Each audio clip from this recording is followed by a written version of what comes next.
So, what is imaging? Well, it's not showing off. In my experience, most imaging directors produce to impress other production people, to show off. They fill their promos with lots of extraneous or relevant sound to try to disguise the fact that they have no content. They have nothing to say. The stronger your actual message is, the less you have to rely on flashy production room techniques. Nick Michaels, and you'll hear some of his work later, refers to most station imaging as cheesy slogans delivered in a deep voice. When we talk about on-air station imaging, we're actually talking about advertising. And that definition might surprise you. There's a difference between advertising and marketing. Marketing is all about the company. Advertising is all about the consumer. Specifically, how the product or service being advertised can add to the targeted consumer's life. Let's consider three famous and successful imaging campaigns. McDonald's, "You deserve a break today." And who wrote that jingle? It's Barry Manilow.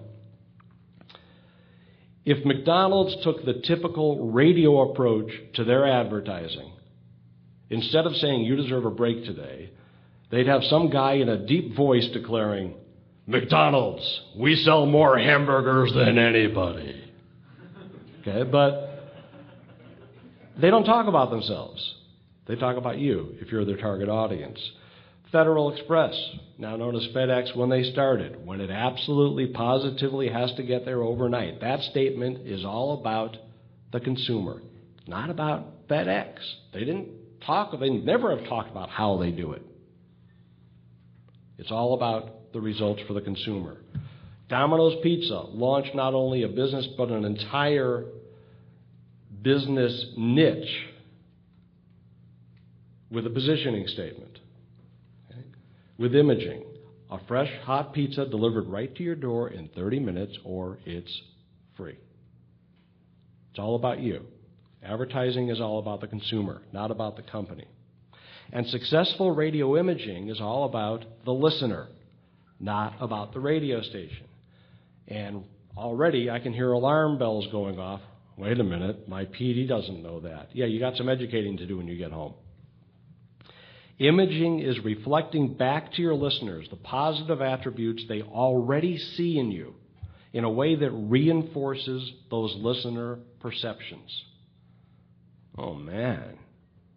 You mean my station has to have positive attributes?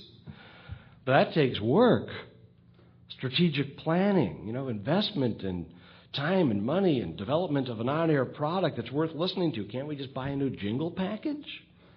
And that's not the approach of production people. That's usually the approach of the people that they usually work for, the program directors. I'm dismayed at how often some PD will ask me, "Have you heard any great new liners I can use?"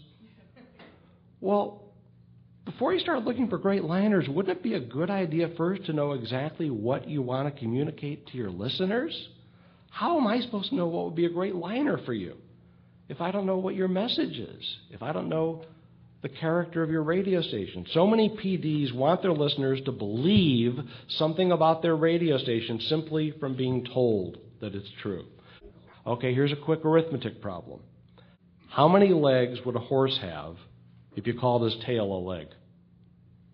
4, because calling a tail a leg doesn't make it a leg. Calling yourself the one station everyone can agree on at work doesn't make it true. On the other hand, Randy Michaels, who probably has the most brilliant radio mind I've ever encountered, describes most station imaging as selling your aspirations. And by that, he's referring to the vast majority of radio stations that go on the air and say the things they wish their listeners were saying about them, even though it's not what they're saying and does not reflect the listener's experience. Your promos should not be about your radio station. They should be about your listeners. The two broad kinds of advertising are response advertising and branding. And radio station imaging should be considered branding. Sometimes you're trying to achieve a specific listener response, to listen to your station more often or longer, or to enter the contest. But ultimately, you're engaged in a branding effort. Okay, what's a brand? Contrary to popular belief, branding is not getting your name out there. A brand is a promise. It's the promise you make to the consumer. And if you've got a radio station, when I say consumer, you think listener.